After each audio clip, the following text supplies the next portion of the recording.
And లాస్కి సంబంధించిన question చూడండి. The profit end in selling an article for 2540. So ఒక ఆర్టికల్ ఉంది, ఈ ఆర్టికల్లో సిపి అనేది సేమ్, ఈ సిపి సేమ్, కానీ ఏం చేస్తున్నారంటే ఒక కండిషన్లో 2540కి అమ్ముతున్నారు. ఇలా అమ్మడం వల్ల సో వాళ్ళకి ప్రాఫిట్ వస్తుంది.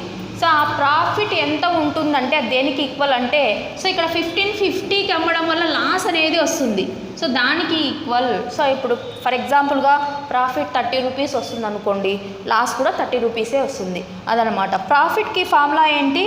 సో ఎస్పి మైనస్ సిపి, ఓకేనా. సో ఇక్కడ మనం ఏం రాస్తున్నాము, ప్రాఫిట్ ఈక్వల్స్ టు లాస్ అన్నారు కదా, సో ఆ ఫార్ములా రాస్తున్నాం. సో ప్రాఫిట్ అంటే ఎస్పి మైనస్ సిపి, లాస్ అంటే CP minus SP.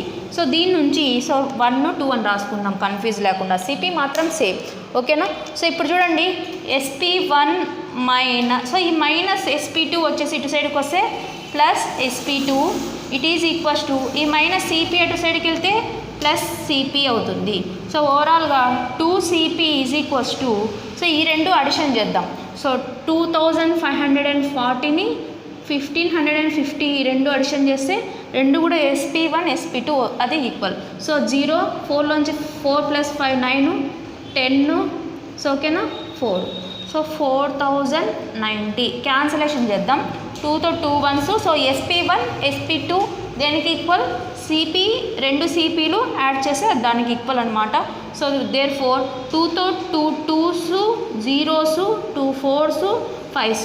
So there four మనకి సిపి ఎంత వచ్చింది, సో కాస్ట్ ప్రైస్ వచ్చేసి 2045. ఇదే క్వశ్చన్ని ఆప్షన్ వైజ్ కూడా చేయొచ్చు.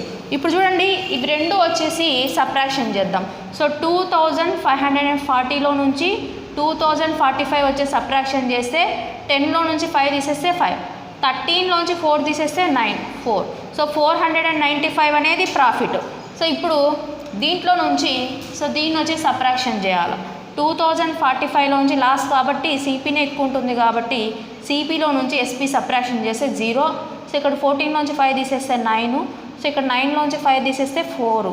సో ఓకేనా, లాస్ వచ్చేసి ఎంత 495. సో రెండు కూడా ఈక్వల్ అయినాయి కదా. అలాంటి కండిషన్ ఎక్కడ పాసిబుల్ అంటే కాస్ట్ ప్రైస్ వచ్చేసి 2045కి పాసిబుల్ అవుతుంది. Thank you.